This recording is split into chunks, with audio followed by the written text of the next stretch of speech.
If you were to take a look at what the Golden Globes race looks like today, you will see expensive vessels decked out with the best and lightest devices to allow the captains sailing to easily talk with their team and family members by phone and email.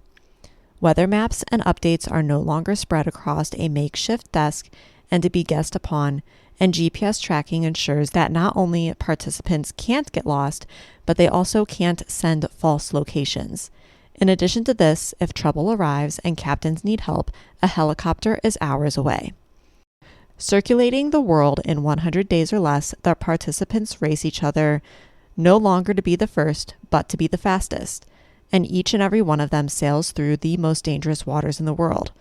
Exactly the same route as the first participants of this race, the first whom set out to sail alone non-stop around the world in 1968.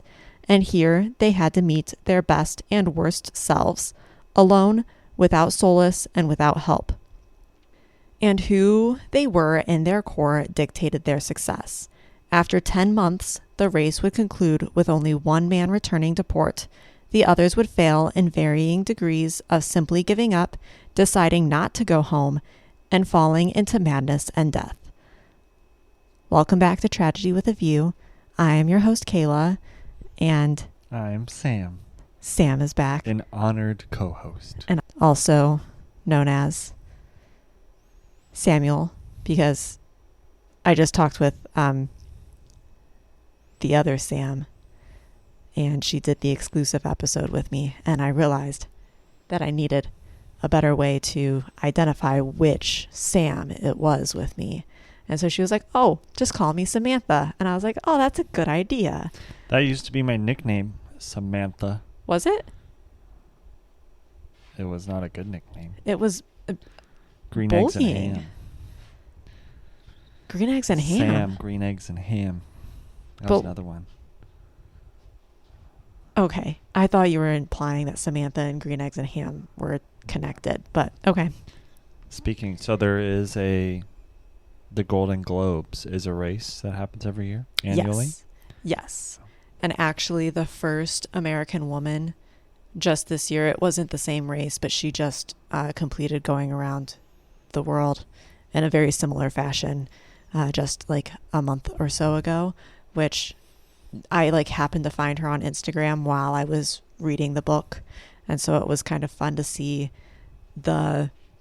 because the book goes into detail about how racers were doing things in the 60s versus what you see now. So that was a cool comparison. Do you know how many people participate now? I do not. I don't think it's held every year. I think the next one is 2025, if I remember correctly. I kind of just Googled it real quick to make sure that it was something that continued, and it has. But so we are going to start with July 10th of 1969, when a Royal Mail vessel was in the middle of the Atlantic between Europe and the Caribbean when they spotted a sailboat. Curious, they slowed and approached the boat. Tigmoth Electron was painted on the side, indicating its name, but it was unmanned. A worker on the mail vessel happened to recognize the name as he was standing next to his captain and took off as soon as he realized why. When he returned, he was holding a paper outlining the latest news of the Golden Globe race, and a photo covering the front page was none other than Donald Crowhurst and his boat, Tigmoth Electron, which was supposed to be, or it was estimated to win the race. So in 1966, 3 years prior, a man by the name of Francis Chichester would set out to sail alone around the world, and he only stopped once in Australia, completing his goal in 1967. And apparently in the sailing world, and I'm assuming this is not just in the sailing world, but especially at this time, men in the sailing world had extremely large egos. And when do they not? My sister told me a fact this morning when we were talking. She said that apparently 20% of men that have never picked up a tennis racket think that they can beat Serena Williams in 1 point in her prime. Of course they do. So speaking of men ego. Of course they do. Okay. Well, when the sailing community learned that Chichester only stopped once, the drive to do it nonstop was born. As the quest for the nonstop voyage became apparent, London's Sunday Times newspaper would begin to try to find a way to jump on this without making it a race from start to finish. They worried that if they had a hard start date and presented the race too close to a real race, that the men driving for this goal to be the first to race nonstop around the world would not enter the race. But they needed to do something before competing newspapers edged them out, so they came up with a different idea. The Sunday Times would go on to dub this the Golden Globe race. There was no entry required, simply by starting at a point in the British Isles between the dates of June 1st, 1968 and October 31st, 1968, sailing down the Atlantic, rounding south of Africa past Cape Good Hope, Cape Leeuwin in Australia, and Cape Horn of South America before heading back up the Atlantic and returning to their port, which would make them eligible for the reward. In addition to this, participants... The reward, what was it? We'll get there. Okay. So, in addition to this, participants had to sail alone, without assistance, without accepting supplies, without stopping, and without pulling into a port. A trophy would be awarded to the first home, and a 5,000 pound reward would be given to the fastest one to complete the voyage. Logan has taught me today that if there's no reward, there's no point in doing it. It's all for the t-shirts, okay? Kayla tried to get him to run a race this year, and he's asked, what do I get for doing it? Is it something shiny? Well, it is not. Apparently, these men may get something shiny if they finish. And glory. So in 1968, 5,000 pounds is equal to 6,311 United States dollars. And the value of a British pound from 1968 is increased. So adjusting for inflation, as you know, inflation has increased recently, so the calculation is a little bit more difficult. We would know we're trying to find a house. And it is hard. So 5,000 pounds today is equivalent. Would you like to guess? 100,000. You are very close. 108,650 pounds.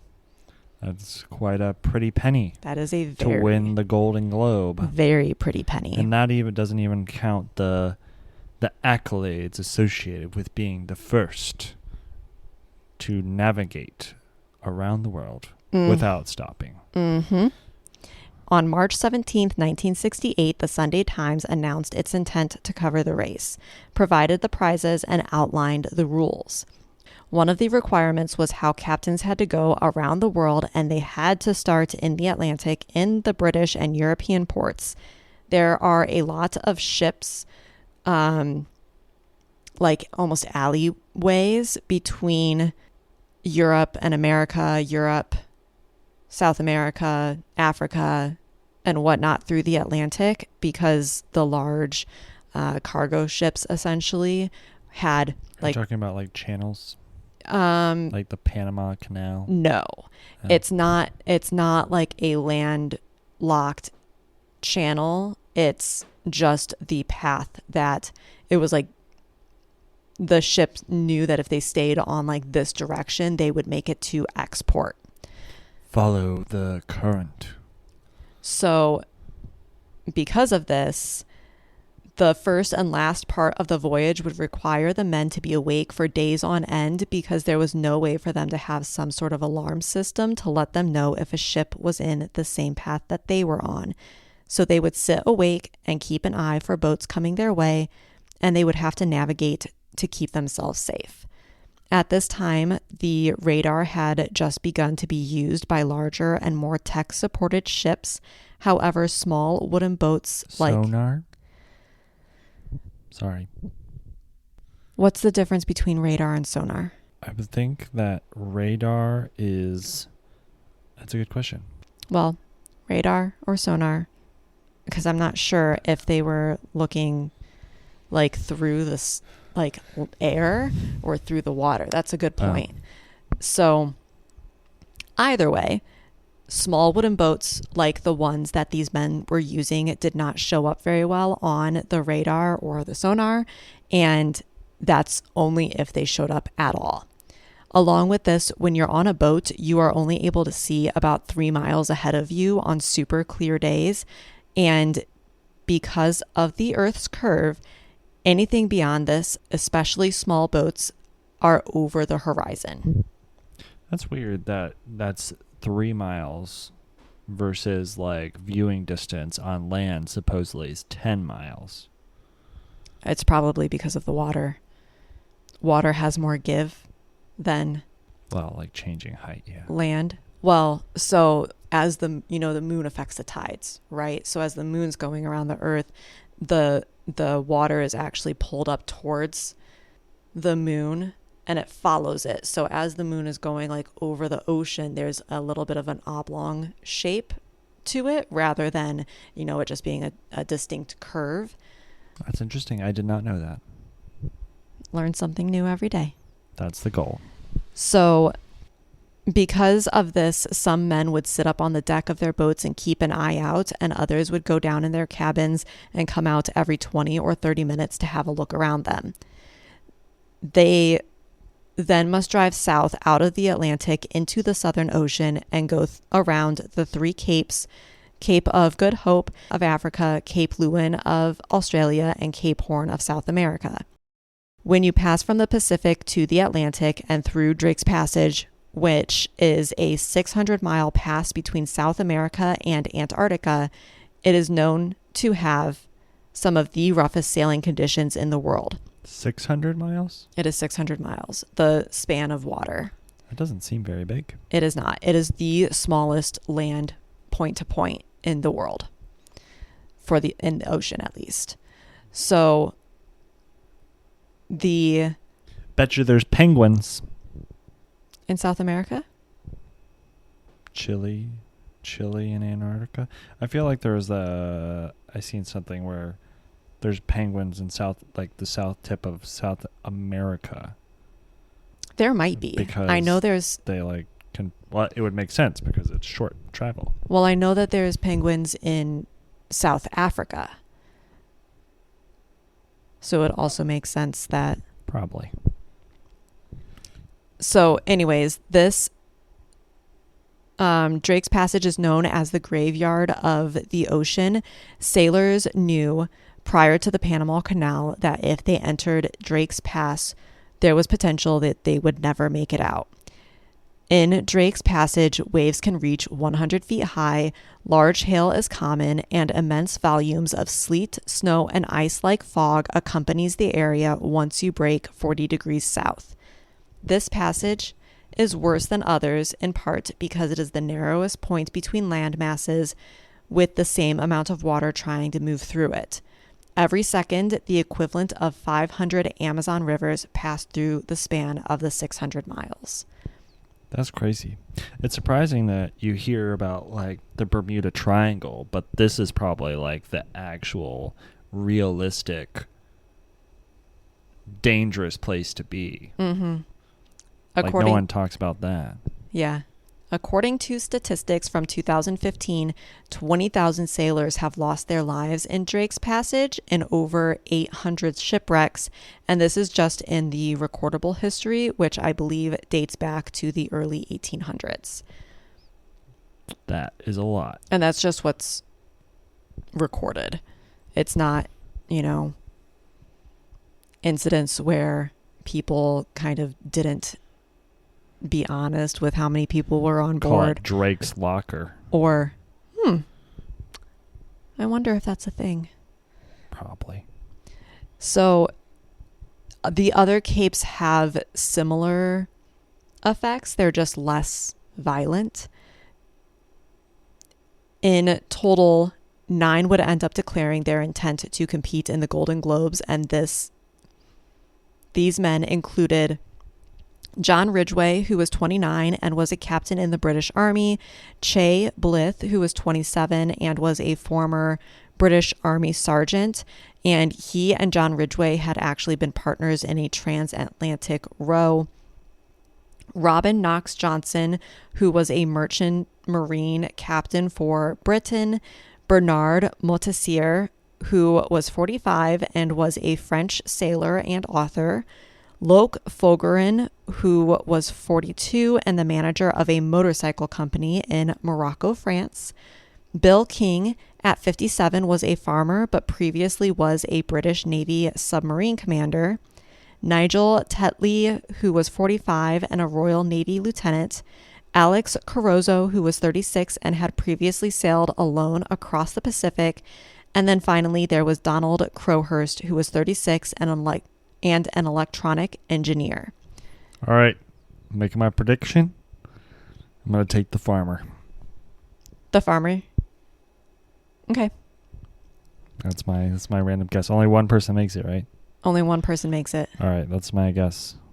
Alex Carozzo sounds familiar. We talked about him. Okay. So soon, each and every one of these men would be vying for sponsorship from any company they could find in order to partake in this race.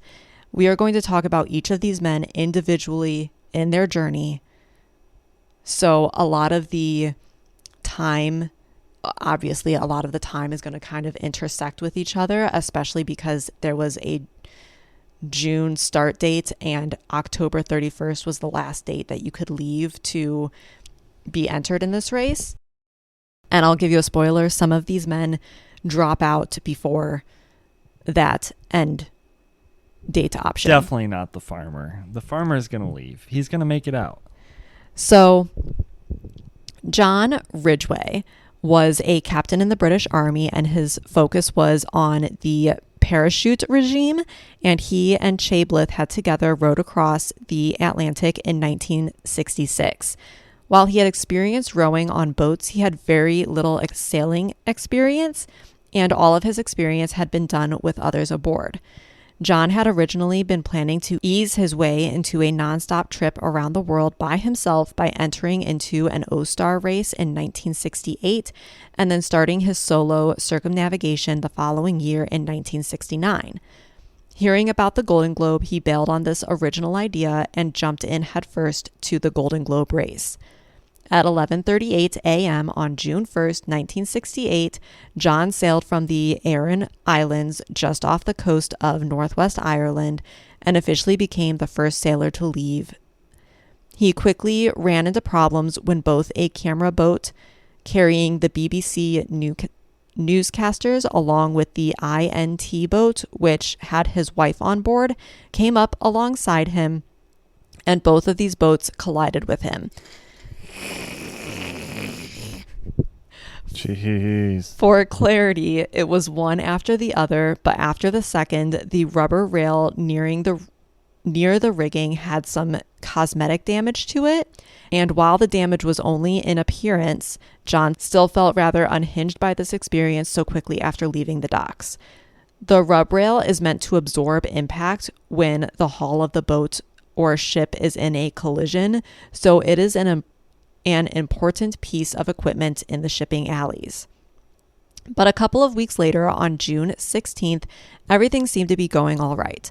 John was to sail alongside his journalist, Bill Gardner, who was with his sponsor, The People, which is another newspaper outlet, and this time he would hand over letters and photographs detailing his journey so far. For a few minutes, they were able to shout to each other, and they used a line strung between the two boats to pass items to each other. Bill Gardner... That sounds like it's against the rules. Yes. Ah!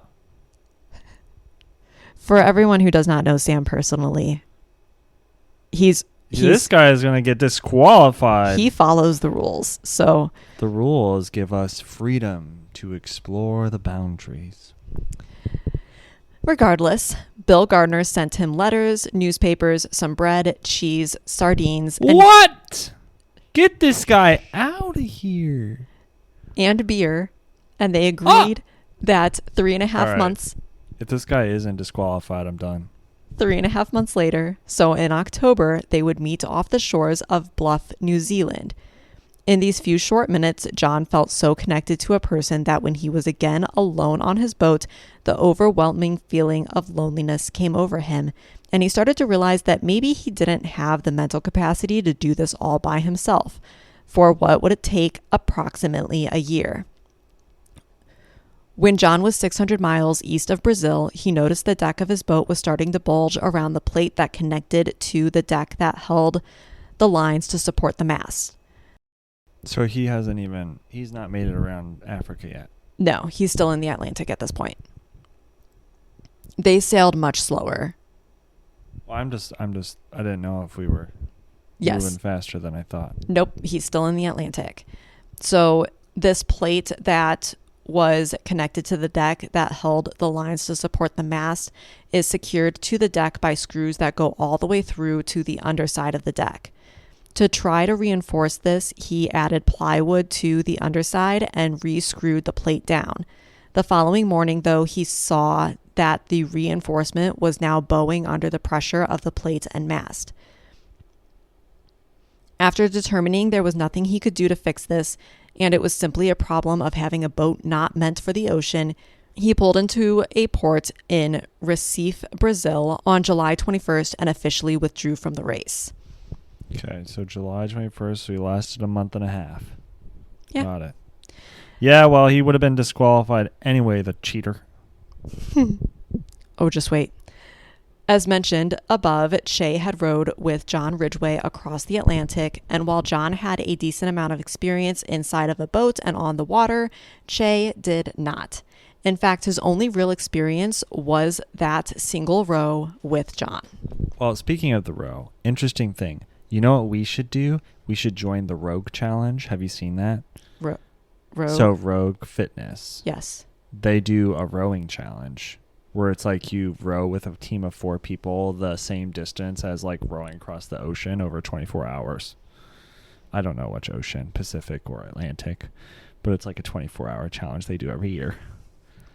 Wow, sounds like so much Kayla fun. wants to do it. She's signing up. Everyone. I'm Googling it right now. We need to get... I see her. Look, she's typing it in right now. We need to get Sam and Amanda. Her face.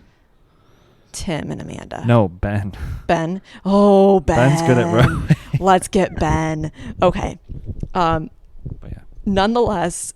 But he's got heart, right? Che had quite the support system around him, and when he announced that he was going to try sailing alone around the world, he was offered a boat by a company that really just wanted to have one of their boats tested in ocean waters.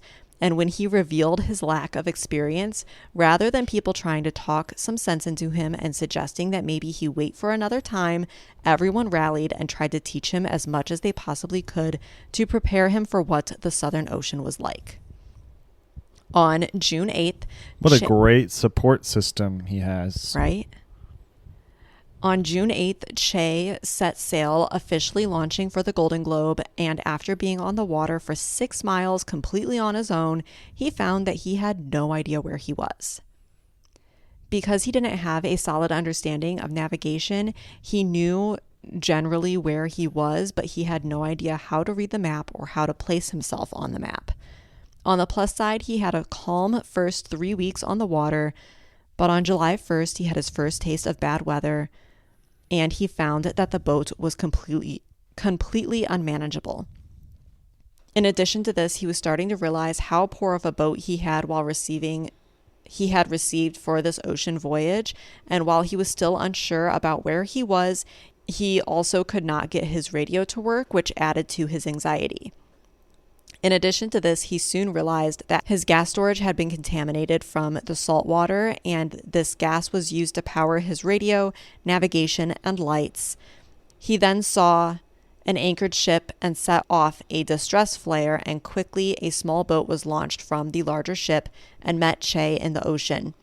After talking for a moment, Che boarded the small boat and made friends with the captain, Neil McAllister, who assisted Che in every way that he could. Foreshadowing. On August 27th, he found himself in a vicious storm as he approached the Southern Ocean. Wait, he got back on his ship? He got back on his boat, yes. Oh. So Che would then be tossed around for 3 days, and then finally, 1 week later, he sailed into the Southern Ocean. Che, while inexperienced, caught on quickly and was doing everything he could to run his boat as fast and as hard. So he made it. He's heading toward Africa right now. He is, yes. Good. Okay. Yes. He's made it a lot farther than I thought. Yes. Good on him. So Che was running his boat as fast and hard as he could. He essentially was trying to break his boat while he was closer to land so that if something happened, there is a chance that it wouldn't end in catastrophe. Nearing September, Che again rode out another storm and would come to Port Elizabeth in South Africa. He docked and waited for some spare parts to arrive in 4 days. What in the world is going on with all these cheetahs? These cheetahs. They got spots and everything. It's okay. After he received his parts, he would then set sail again, and he experienced yet another storm with gale-forced winds, and within 48 hours, he decided that he had had enough and turned around to head back to Port Elizabeth. Right. So how long did he last? Sometime in September. So September to June 8th through, I would call it 2 So 3 he lasted months. longer than the other guy. Yes. That's where heart gets you. And a good support system. A great support system. I want everyone to know that I'm having a flat face. Cheetahs. So we're going to move on to Fogeron, who was whole name. Is that his first name? It's his last name. Loke is his... Is it like spelled like Locke, but Loke? Loick. Okay. So he was friends with Bernard Montessier, and they had previously sailed together. In port near Plymouth, he and Bernard had anchored their boats across the harbor channel from each other, and as fog rolled in, they shouted to each other about their plans. Fogeron decided that he was going to chance it in the fog rather than leave a couple of days later and have the winds blowing against him. He would leave port on August 22nd, and he brought his cat on board. Unfortunately, as we know, his cat, like many others, was a little feisty and was eating through the bags that he had stored his food in, and she then chewed through some of the wiring for his radio. Great. And he also started to believe that she might have been pregnant. He was really scared that she was going to have kittens on his boat, so he decided when he finally came close to a fishing boat off of Cape Verde Islands on September 20th, he handed his cat over to the boat to get her off of his. What in the world is wrong with these people? They're having a it's like, grand oh, time. wow, I love my cat so much that I'm going to bring him along. And then he just goes ahead and gives him away. Yeah. I mean, What things change. Weirdos. Things change. You meet your best and worst self. He is also a cheetah. So. Now, moving on, the captain of this boat that took the cat in originally was like, okay, I'll go ahead and keep her. But then he quickly found out that this cat was way too destructive, and he put an ad in the newspaper to get rid of her. On August... What was the cat's name? I don't know. What was their name? I don't know. It didn't say. So on October 31st, Fogeron experienced his first knockdown in rough seas. Shortly after he had gone to bed that night, he rushed up on deck after his boat came back upright and was happy to see that no damage had been done. And as if this was a moment of divine intervention, he changed his course, and on November 27th, he sailed into Cape Town and was officially out of the race. Okay, so August 22nd to November. Mm-hmm. Okay. So what is that, 8 to 11? And then 3 months? Got it. Yeah. Interesting. I mean, that's a pretty long time still. To be alone on a boat? Yeah. Well, some of them. One of them had not the first cat. guy. First guy literally had his wife following him around. Well, she wasn't. She was just in the channel, the English channels. And they channels. were trading alcoholic beverages. Like, come on.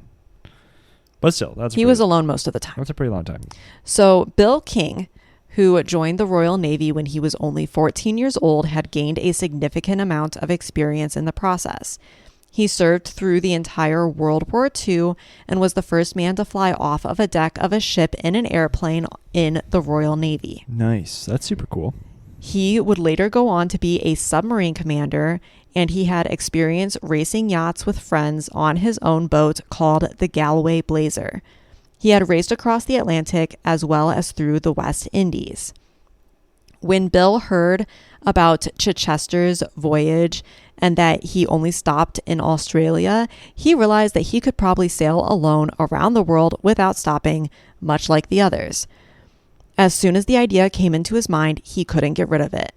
He would have a new boat built, and he would call this one the Galway Blazer 2. Wow, creative. Right?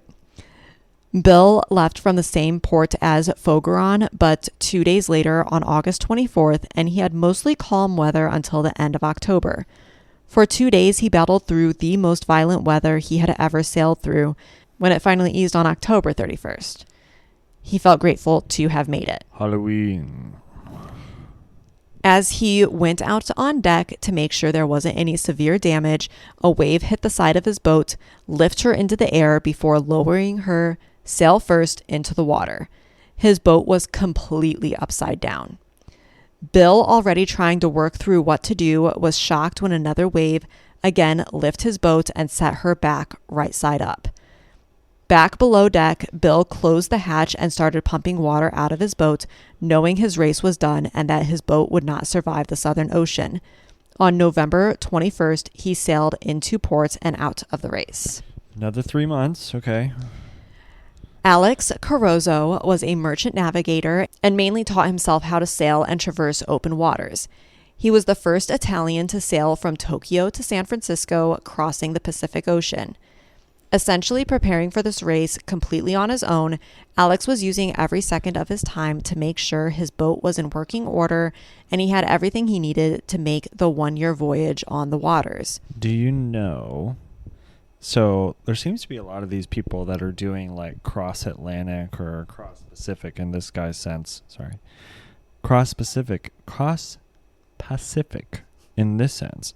How long did that voyage take? I don't know off the top of my head. Like maybe like a month. It's like I wonder if that's like the threshold. Like let's say that took 3 months. It's like all these people are only used to traveling for that period of time, and then they just give up afterwards. Yeah, so that's actually a pretty common theme with a lot of the competitors, is that they realize how alone they are and how much they like the idea of winning this race, but not actually enjoying being on the water. And that becomes a problem for clearly the people who are already out of the race. I think my farmer's going to make it. The farmer's got this, unless she ordered them in a specific way. I did order them in a specific way. Oh, man. So. Boo. Okay, well, my farmer's going to come in second. Watch, he's going to be like the first one to drop out really quick. I need to remember which one is the farmer. Bill King is already out. What? Oh, man. Okay, well, too bad. I mean, as long as he wasn't the first guy. He wasn't He was not, no. Okay. Oh, no. He survived three months? He's the first guy? No, Bill King was the guy who... Had the cat? No, he was Okay. the one who was the first man to fly off of the deck of a ship in the Oh. British Navy. So we're moving on to Alex Caruso now, who essentially prepared for this race completely on his own. Alex was using every second of his time to make sure that his boat was in working order, and he set sail on October 31st, the last day to be able to leave port to enter the Golden Globe race. And he, unfortunately, did not last long. He had suffered from stomach ulcers in the past, and he actually had surgery because of these ulcers. And when they flared up shortly after setting sail, he was forced to stop in Lisbon when he could not stop vomiting blood. The ulcers were likely due to stress, and on November 14th, he was done. Lisbon, where's that at? Is that Europe? Yes. Okay. So he left. He made it 2 weeks. Well, my farmer guy beat that guy. We are moving on to my favorite sailor, Bernard Montessier. And I want to mention that I typically try really hard not to put my own emotional agenda into these stories. I like to try to keep it as close to the facts as possible.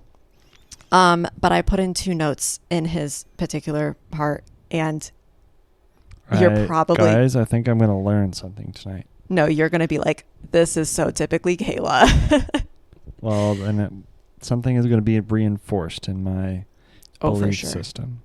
So Bernard Montessier was born in Vietnam, but this was when it was still called French Indochina.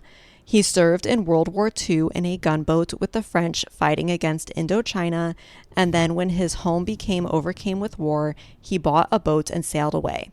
He ended up losing his boat after he ran aground on the Chagos Bank located in the Indian Ocean, and he spent 3 years in Mauritius, where he spent time building yet another boat. He then sailed off into the Caribbean, where he lost this boat, and this time he ended up working his way to Hamburg before settling in France. It was here that a friend offered to build him a boat that was a little bit more solid and built out of steel plates, and in doing so, Bernard would call this boat Joshua. Bernard would take his wife sailing, and they went all over the world. To Tahiti, where they sailed through the Panama Canal to reach the Pacific, but on their return, they sailed through the Southern Ocean and around Cape Horn. Because of this, it didn't take as long, and their trip to Tahiti took their trip to Tahiti took a full year to make, going through the Panama Canal.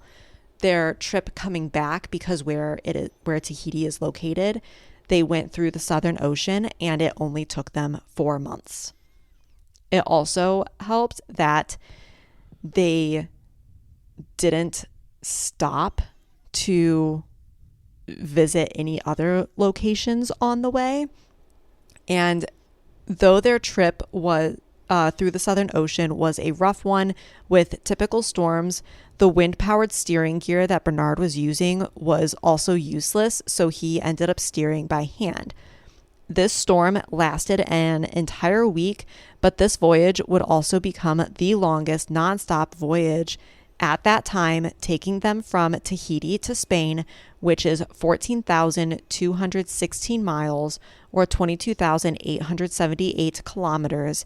And it wasn't because they wanted to, they just really missed their kids. So this guy got a record without trying? Yes. What a Chad. Bernard heard about the Golden Globe race, and while he first presented his thoughts on the race as being foolish and exactly the kind of response the Sunday Times feared, by the time he ended his rant, he was already thinking about doing it. Montessier, like Fougeron, left port on August 22nd, and right away he was averaging a whopping 150 miles per day. And with that average, there was a good chance that he not only would catch up to those who started before him, but also wave to the others as he passed by and won the race. Bernard absolutely refused to carry a radio with him because he thought that it would take away from the experience. And because of this, what his path looked like day to day is unknown. Because of his prior experience on the Southern Ocean going around Cape Horn, he learned that going fast was the best way to get through rough waters. And as he approached the Southern Ocean, he started to look around his cabin to see if there was anything that he might be able to get rid of to lighten his boat. He started out by throwing... This guy. All right. This is... Okay. He started out by throwing overboard a box of biscuits, a case of condensed milk. Oh my God. 25 bottles of wine. And that's my first note. I put in parentheses the audacity. Who gets rid of that much wine? He was having a good time. Who gets rid of that much wine? You're going to have a good time drinking wine. Who gets rid of your food? He also got rid of 45 pounds of rice. 10 pounds of sugar. How is he going to make it? Was he planning on stopping? Like another cheetah? Oh, just wait. This guy's a rock star, okay? So he got rid of 45 pounds of rice, 10 pounds of sugar, 30 pounds of jam, boxes of batteries, 4 jerry cans of kerosene, and nylon line that weighed roughly 60 pounds. On October 20th, Bernard came close to another boat where he was going to throw some film and letters and notes aboard to send back to the Sunday Times, but the boat came too close and ended up colliding. Luckily, the damage that was done was able to be repaired within a couple of days, but despite this hard life of sailing on the oceans, Bernard was having a phenomenal experience. At one point, he was sailing near the Stewart Islands, which is in New Zealand, and a large school of porpoises arrived around his boat, and they were making a ton of noise. And dude, this guy is like Captain Jack, whatever his last name is. Sparrow? He built his, yeah.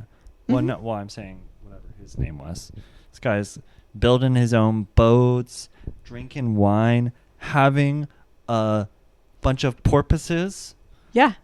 And they were playing and clicking in the water around him. They were leaping clear of the water, and the school ended up staying with him for 3 hours. What an experience. And we're not done. On January 21st, as Bernard made his descent toward Cape Horn, he, like many others, started to experience the rough waters and spent much of his time on deck tending to different parts that were breaking and needing repair. Here, on a calm and clear night, Bernard saw something quite unique. So apparently the moon can sometimes do something funny looking due to where you are in the southern hemisphere, and as well as the moon's orientation. And what happens is when the moon is in a crescent shape and it starts to come over the horizon, you will start by seeing just the tips of the crescent. And as it comes up farther, it looks like glowing horns are coming out of the water. So That is crazy. Right? So Bernard sees this really weird looking light and he thinks, oh, this is just the moon. But in actuality, the light he saw as the sun was setting then exploded throughout the night sky in shades of pinks and blues and greens. What he was seeing is the Aurora Australis, or the Southern Lights. They're even more rare to see than the Northern Lights because you have to be lower in the southern hemisphere in order to see them, and the best place to see them is Tasmania. Would you like to guess what my second note is in this particular part? Tasmania? Promptly adds Tasmania to the list. Oh. Well, I thought Tasmania was in Africa. No, it's in South America? It's Australia. So I didn't know there were Southern Lights. Yeah, I didn't know it either. On February 5th, 1969, he passed Cape Horn and was well on his way home, until he realized that finishing the race would make him a hero in the eyes of France. And it was in this moment he bailed on the race and kept sailing east. On March 18th, he sailed into Cape Town in Africa and sent a message to the Sunday Times that essentially said that he was not going to finish the race and continue on, not to break a record, but because he was happy at sea. What? Yeah. So he sailed around the world. He sailed around the world. And then he was and like, then he said, I'm going to keep nah, going. I'm going to keep going. I really like it here. So he's just leaving everything behind. He's Yeah. just like, I'm going to sail. Yeah. There's pictures in the book. The book is called A Voyage of Madmen. And the pictures in the book, there's a few of him. Like, does he look like Captain Jack Sparrow? Does he have long hair? No. I mean, he does have long hair, but he's got like long hair and a beard, and he's in like these flowy yoga pants, and he does meditations on his boat. And they're like, I'm looking at it. I'm like, wow, this guy is so like, he knows himself so deeply that he just doesn't care, and he doesn't match with like all of the other men who are sailors in this particular race, who are all in their like thick knitted sweaters and pants and sail boots, and like they have like that what's the word I want to use? Swagger. Yeah, like there's like a very specific style I feel like sailors wear, and it's evident in the other pictures of all of the other guys who like you look at and you're like, yeah, I definitely see them being sailors. And then there's just this guy who's like hippy dippy, long, messy hair. I mean, I was going to say, it's like, I thought there was going to be more flower children, but it seems like we only got one. We got one. All right. At 44, Nigel Tetley, who was a commander in the Royal Navy, had less than 1 year before retirement when he heard about the Golden Globe race.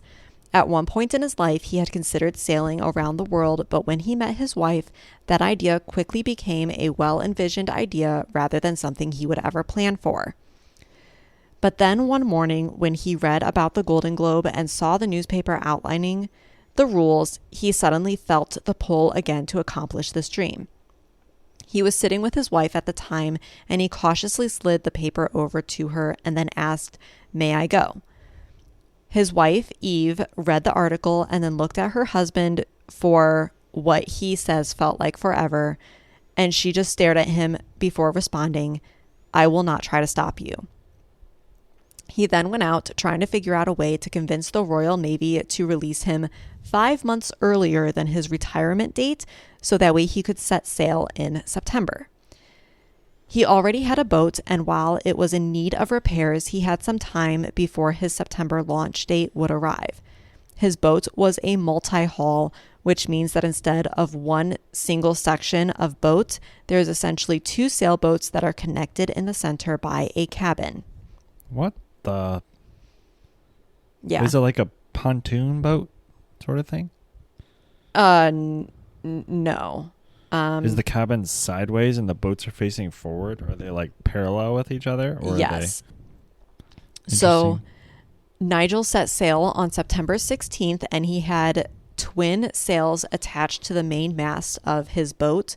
And unfortunately, this same evening, while he was pulling the twin sails up, one of the sails got caught up in the severe wind and ended up snapping the mast off at the top.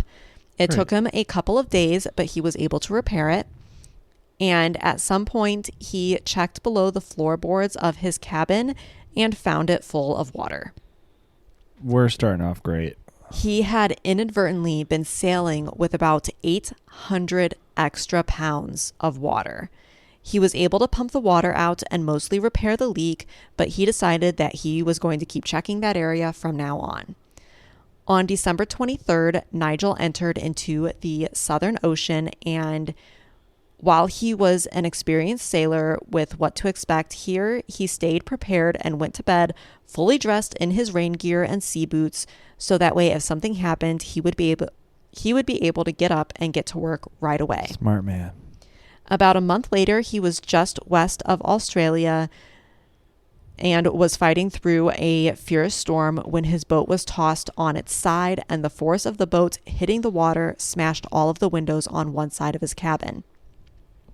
Despite this, the next day when the storm had passed and his boat had been pulled back upright by another wave, he was surprised to find that there wasn't any damage done besides the windows.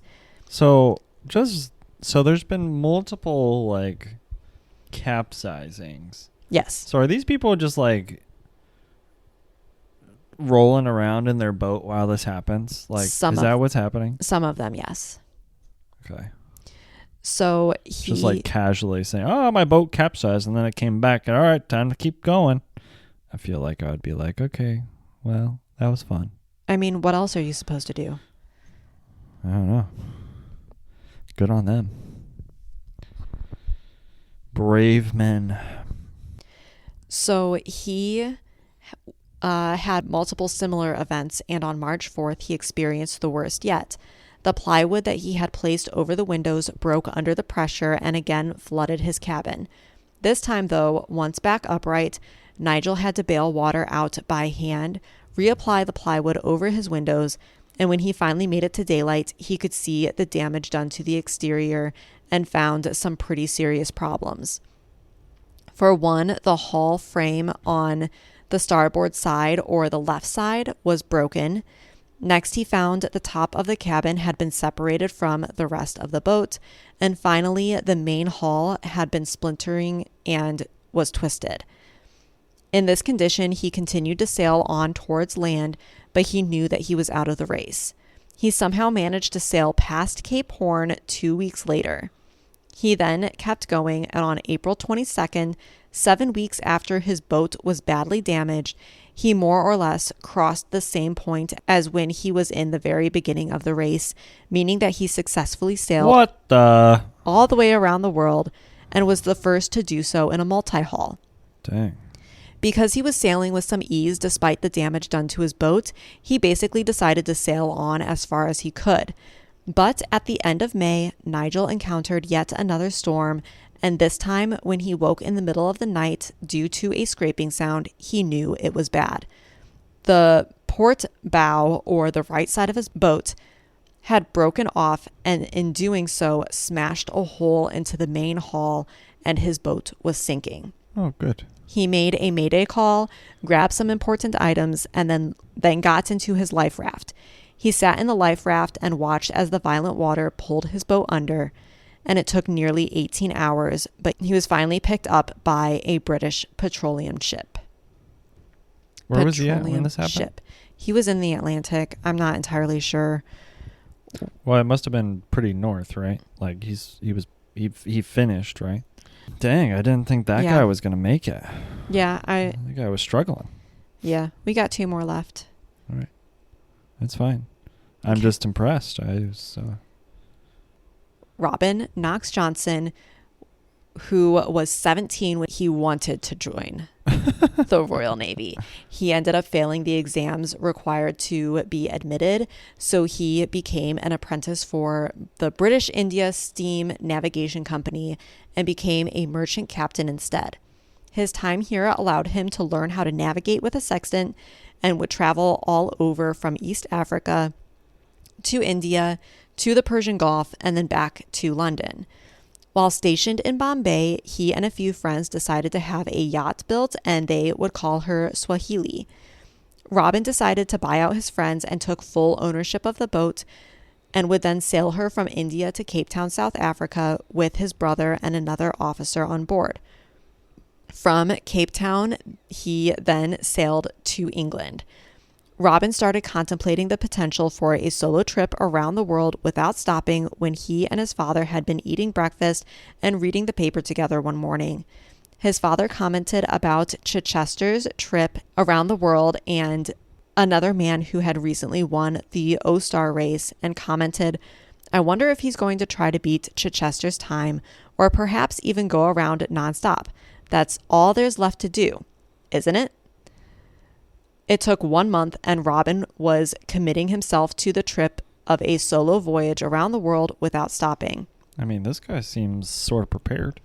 He's done decent length voyages. Mm-hmm. I don't know. That look is not very promising. He would put his boat up for sale in order to pay for a new yacht to be made that he could handle. Sailboat. They're essentially the same thing in the 1960s. Okay. Good to know. So he wanted a new boat that could handle the rough southern seas. To prepare this boat, he installed a self-steering gear that was powered by the wind so that if there was any wind at all, it would be able to keep his boat heading in the correct direction. The wind vane that was used would help to keep the rudder pointing in the right direction by kind of acting as a block, so that way as the rudder tried to move side to side, it wouldn't be able to swing like fully one direction or the other. Oh.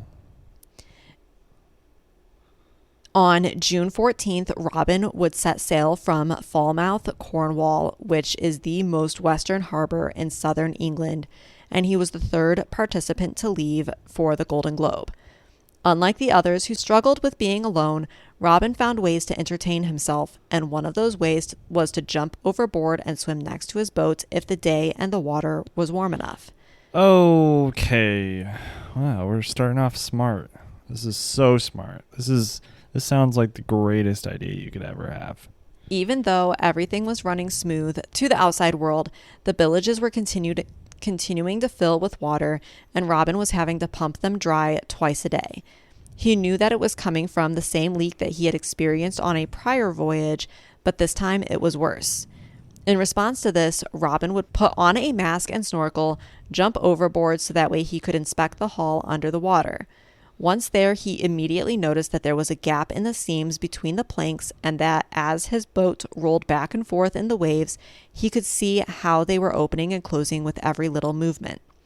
To fix this, he got some cotton canvas, which he cut into long, narrow strips, and then tacked them into place between the moving pieces of wood with a hammer. He then got back on board, where he prepared strips of copper to be hammered over the top of the canvas strips. Once he finished with his repair, it took about 2 days for him to notice that the leaking had pretty much stopped completely. These guys are so resourceful. Yeah. It just reminds me of, like, these guys are like the people that climb mountains. Like, we watched the Everest, not Everest, but it was like started with an M. Oh. Meru. So it's a documentary about these guys climbing, and literally one of the poles in their like little tent that hangs off the mountain broke. Mm-hmm. And they just have no other option. And it's like these guys come up with the most ingenious things to fix their stuff. Well, if you don't, you die. Yeah. So well, it's just like it's crazy what they come up with. It's like it's cool. Yeah, it is. So by August, Robin was just north of Cape Town, South Africa, and he was rapidly approaching the Southern Ocean. He was inconvenienced, however, because the brakes on the device that maintained the sails on the mast was not working properly. And while he was trying to do any work with the sails at all, whether it be putting them up or pulling them in, the brake system would give out and drop the fabric on his head. It wasn't until August 27th that he experienced his first real storm, and it only lasted 24 hours. On September 5th, Robin encountered yet another storm, and this time it was severe and put his boat on its side. The boat was able to right itself before Robin was fully able to free himself from under the mess that was now inside his cabin. But then the boat violently lurched back on its side again, before righting itself and tossing Robin as well as all of his belongings around. Because of this, his cabin started to take on water and was flooding, and the first thing that Robin needed to do was get out on deck and make sure that everything there was where it needed to be. Once he did this, he went back into his cabin and started pumping the water out. This particular storm raged for 2 days, and after this, Robin would start to see a pattern where he would be in a storm and then a couple of days of rest before another violent storm blew in. Shortly after the second storm, Robin decided to start trying to lighten his load a little bit, and while he had been... Did he throw out 25 cases of wine? No, thank God. He had been collecting rainwater to drink so that way he could conserve the fresh water that he had packed on his boat. And because he was collecting enough rainwater for him to drink throughout his journey, he decided to get rid of the water that he had stored, and quickly found out that both containers that he was using had been contaminated, likely with the salt water when his boat was knocked down in the prior storm. On September 16th, Robin was checking on the batteries that were inside of the engine compartment, and when a wave jerked his boat, it caused battery acid to splash into his left eye. He cried out and went onto the deck of his boat to splash salt water in his eye before he went back below deck and used fresh water and eye drops. He knew that the threat of damage was not over, and that the worst part of this at the time was that his eye was stinging, and the only reason he didn't turn back to get medical attention was because he knew that there were others on his tail, and if he didn't stay the course, he would absolutely lose. Great. On November 3rd... Just put an eye patch on it. Become a real pirate. Yeah.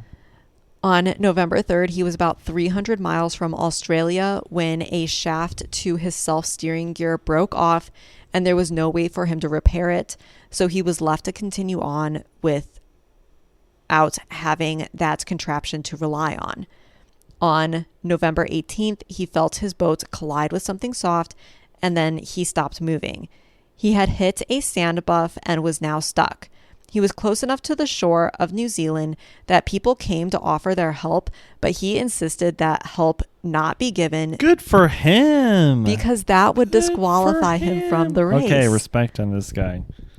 While the tide came in and the wind, or when the tide came in and the wind picked up, he was easily able to free himself from the sand. In early January, Robin began his descent towards Cape Horn, which at this point was about 1,500 miles away. It didn't take long for the violent weather to push in. He was always cold and started drinking more whiskey as an attempt to keep himself warm. At one point, he felt his boat jolt, and when he stepped out on deck, he found that the main sail had been split in half along the seam.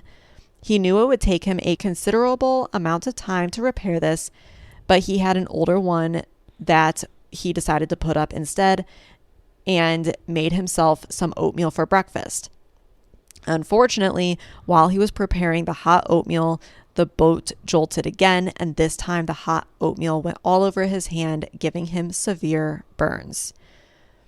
But Robin sailed on, and on January 17th, he passed Cape Horn at 8 p.m. He would enter the Atlantic Ocean shipping lanes again, where he would have to spend more and more time on deck watching for cargo ships, and on the afternoon of April 22nd, nearly 11 months after setting sail, Robin Knox Johnson crossed the finish line. A cannon fired, and at 3:25 p.m., he officially won the very first Golden Globe race. That guy went through some... tragedy. Yeah, when you look at pictures of him, you're like, yeah, he absolutely won this race. Like, he looks like he is a sailor and knows what he's doing and really enjoys after the it. comments about him like going past, Good Hope, Cape of Good Hope and stuff, and to India and all around that stuff, like he's got a lot of experience. Mm-hmm. So Yeah. Being even young. Yeah, you have to enjoy the water to be able to do this.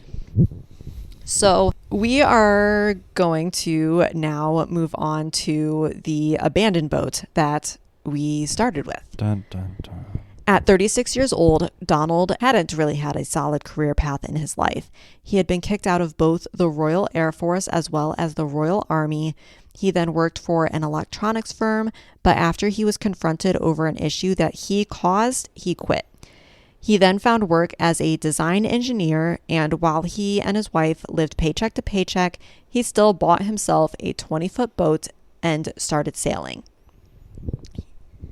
Sounds very financially illiterate. I agree. You know what they say?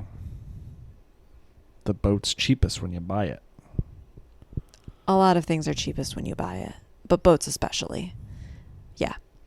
He ended up creating a radio direction finding instrument, which, much like a radio, uses frequency of a known location onshore to help dial in your location offshore. If you have two known locations onshore, the signal can provide a pretty accurate notation of where your actual location is. He called this the Navigator, and while he initially had a buyer to help distribute this device to every single ship in Britain, He found that it wasn't as highly sought after as he thought it would be, and the buyer backed out of the deal. Sounds pretty cool. Donald would hear about the race as it was announced in the Sunday Times, and within 4 days, he announced his intent to participate. Announced his intent. What is this, the presidential race or something? To him. Jeez. But with Who cares? But with his background and few sailing accomplishments, everyone kind of overlooked him. He wanted to see if he stood a chance, so he calculated how fast each competitor's boat would sail and created a chart for this. However, what he didn't consider was the actual water and weather. He strictly used the daily averages to determine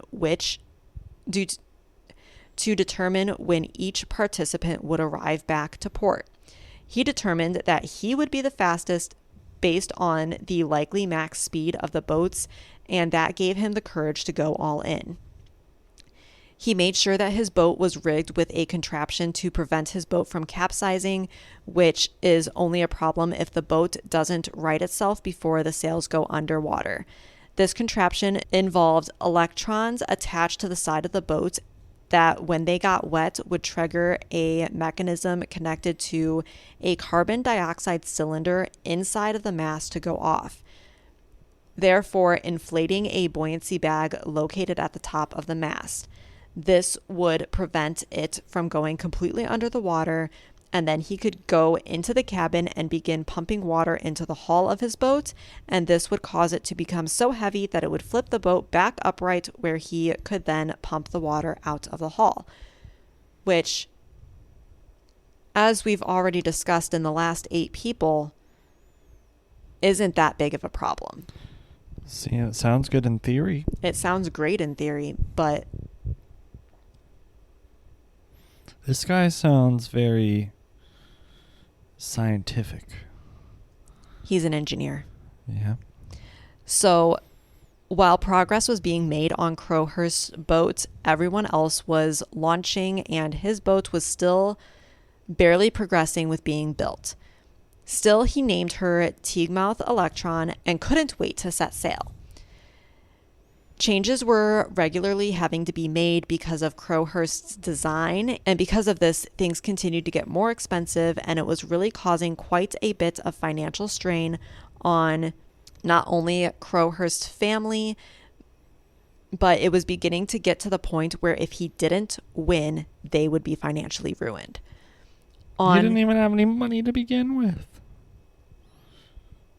Jeez. Tell that to all of the broke people buying things. On October 30th, after a false start, Crowhurst set sail and was... False start? Yeah. He started and then had issues with his boat. I was going to ask about that. I was curious if, like, as long as they restarted before the end date. Yes. Okay, they were allowed to do that? Yes. Okay. So Crowhurst set sail and was officially joining the Golden Globe race in a poorly designed boat and without all of the necessary gear on board on October 30th. Some of the gear was intentionally left behind, and others, Crowhurst had asked some of the people working on his boat to make sure that it got on board for him, and unfortunately these people were not reliable and they did not accomplish the task. It did not take him long to start finding problems with his boat and was bailing water from his boat on a regular basis. He very quickly started to provide false reports for where he was. Oh, good. The first week, he reported to his sponsor that he sailed 538 miles. However, he really only sailed 290 miles. Oh. This very report would be the first step in what would become the story of what happened to Crowhurst. It can be contemplated that he originally reported miles that he felt confident he could recoup later when he learned how to sail his boat better and faster, but as the list of problems with his boat grew longer, he just continued to dig himself into a hole. One of the problems that he tried to find a way around was the financial ruin that would result in him giving up or losing. Both his home and his business were on the line, and he couldn't afford to lose them both. On December 15th, Crowhurst reported yet another increase in speed, claiming he sailed 243 miles in one day. However, he had really slowed and was barely crawling along. Unsure of what else to do, he created 2 logbooks. One that included his actual coordinates and miles and location, so that way he always knew where he truly was, and in the other he calculated his checkpoints that he would be reporting to his sponsor and therefore the media. He did this because he knew that his logbook would be looked over when he returned, and the really interesting thing about him doing this, though, is that plotting a whole second series of points that are based on calculations would take someone with a really good imagination and mathematical skill set. Crowhurst eventually became stuck in the doldrums, which, if you have listened to episode 13, we talk a little bit about the doldrums. And is that the Indian Ocean? No, the doldrums are basically a place in the ocean where there's like no wind and no real water movement, and so you just barely move at all. So it's a phenomenon. You get stuck in the water, and it's painful to be in. So Crowhurst was experiencing in the Atlantic, where he was stuck in a section of ocean that was 600 to 800 miles wide, that is just along the equator and basically has no wind, so the movement is extremely slow. Still, he was reporting to his sponsor, Rodney Hallworth, that he was averaging over 100 miles per day. The real mileage for one of those days was 13 miles. To everyone back home, they saw these reports coming through, and this was where some of the more experienced sailors, Chichester included, began to wonder if he actually was being honest, because they had all experienced the doldrums, and from what they were seeing, Crowhurst seemed like he just hopped right over them and didn't experience a slowdown at all. It didn't help anyone believe Crowhurst when he wasn't giving latitude and longitude positions. He was just using vague references like off the coast of Brazil or 180 miles until the equator. Another issue that rose for Crowhurst was that when he was sending cables to his sponsor, Rodney, there were at times miscommunications. For example, he had wrote that he was sailing towards Trinidad when he actually meant Trinidad, but when Devon Muse received this, Rodney tried to work out what he actually meant and where he actually was, and realized that there was an island in the South Atlantic called Tristan da Cunha, and realized that that must be where Crowhurst actually was. The problem with this, though, was that this island was almost 2,500 miles past the fake calculation that Crowhurst was providing. Then again, on Christmas Eve, when he was able to talk to his wife, Claire, she asked him for latitude and longitude points, and he said that he hadn't had a chance to check them recently, but he suspected that he was off the shore of Cape Town, which was another huge exaggeration and put him thousands of miles ahead of where he should have been according to his fake register. At this time, the media wasn't really buying into some of the other experts' scrutiny, and instead reported these points with excitement and the implication that there was going to be a photo finish ending. Wow. Mid-January, he sent a cable that said he was going to do some repairs for his generator, and this would eliminate his ability to communicate with a radio. However, these repairs were not needed, and he shut down the radio and isolated himself from the world. And this was because he just didn't feel like producing fake locations anymore. He did, however, figure out when he would approximately be coming around Cape Horn in South America if these fake locations were to be accurate, and about when he would sail home. And so at this point, he decided to kill time and zigzag around the Atlantic until that time came and he could turn around and go home. Nice. They're cheetahs. They're cheetahs with spots and everything.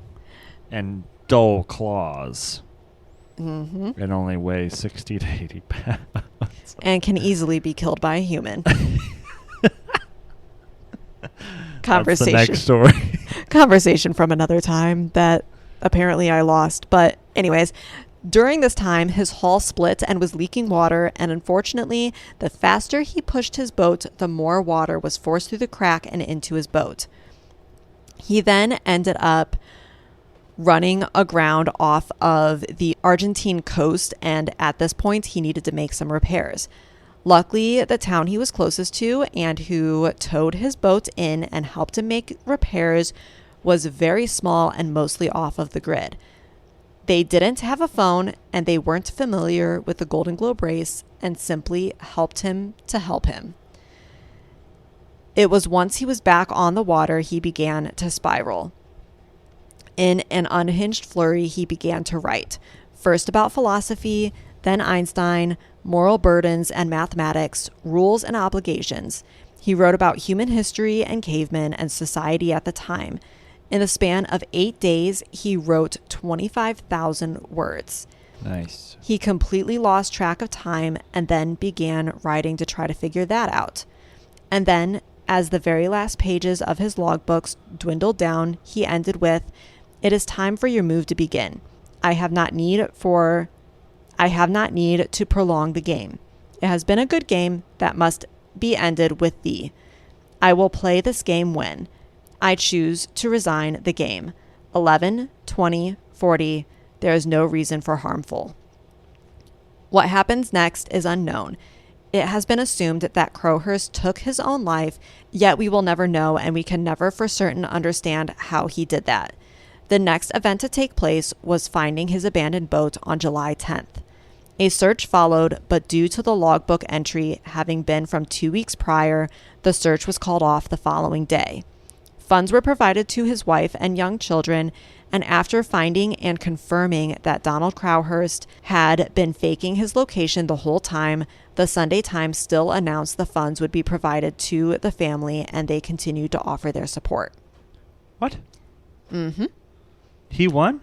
No. Oh. So, Robin Knox Johnson won both awards, and he ended up giving the monetary award to Crowhurst's family. Oh. This was prior to them finding his or scrutinizing his logbooks and realizing that he had been faking the entire time. And the Sunday Times decided to match that amount. So they got double. Oh. After the race, many participants struggled. Nigel Tentley hung himself 3 years after being unsuccessful in finding funds to try to make it in another around-the-world race. Wait, what? Oh, okay. Loke, which one was he? He was the one whose boat broke and sunk. Oh. Loke Fogeron and Alex Carozzo disappeared from the public view, and both men were nearly impossible to get an interview with. Bill King tried and tried to successfully complete his trip around the world and finally made it in 1973. Good for him. Che Blyth would find an understanding in sailing and would sail around the world alone and nonstop in 1971. But he did this going the quote-unquote wrong direction.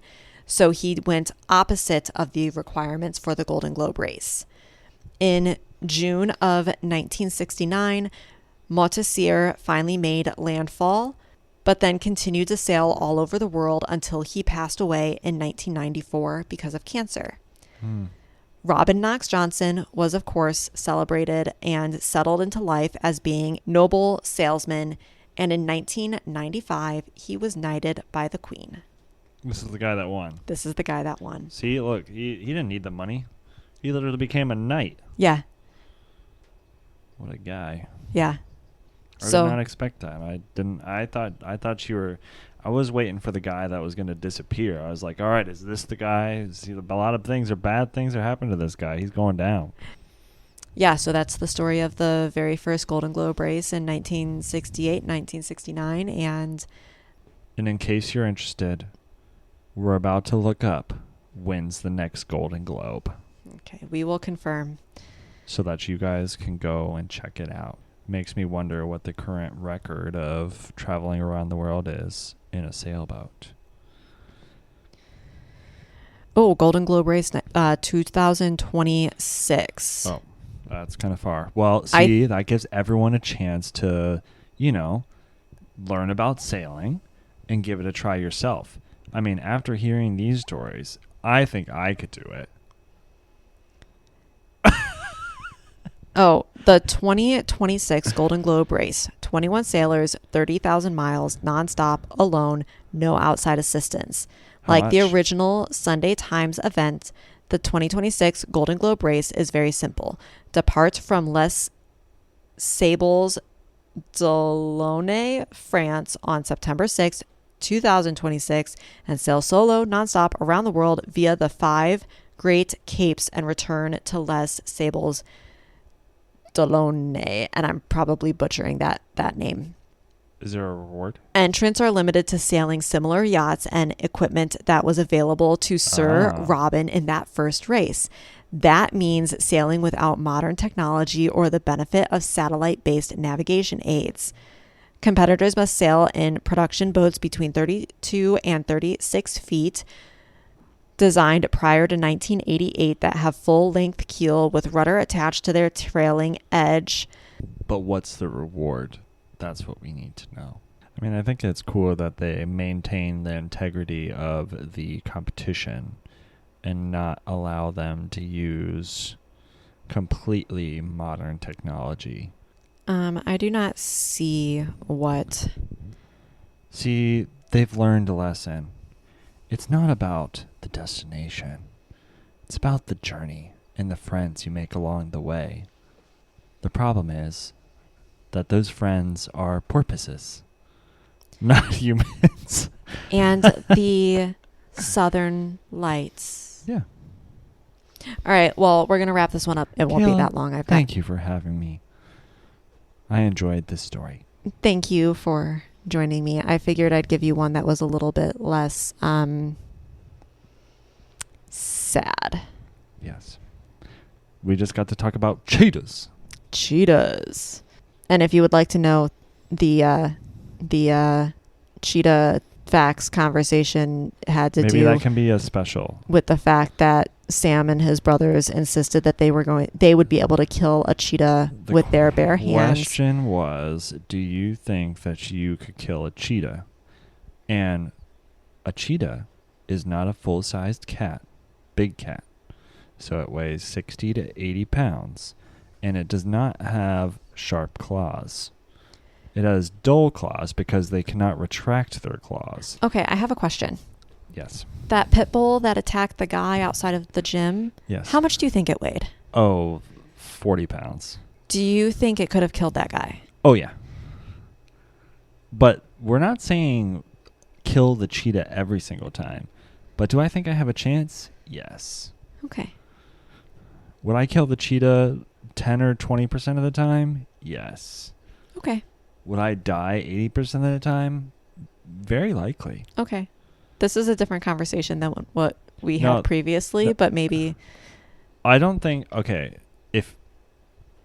I never said that I could kill the cheetah 100% of the time. Is that what you remember? It was implied that there was like a guarantee I'm not that stupid. Okay. I would kill the cheetah sometimes out of 10. Okay. All right. Well, thank you. What do you guys think? Tell us in the comments. Could you kill a cheetah with your bare hands? You can really only Coliseum comment on format. Spotify, or if you join us on... Follow Kayla on her social media. Yeah. Instagram, Facebook. And we'll have a post about this, and only the people that have made it to the end will know. Good God, if you've made it to the end, thank you so much for being here. And I appreciate you, and I look forward to hearing from you. And stay tuned. We've got a solo episode next week, and then a 2-parter later this month. So Go team break. yeah. Thank you. Bye. Bye. Thank you for listening.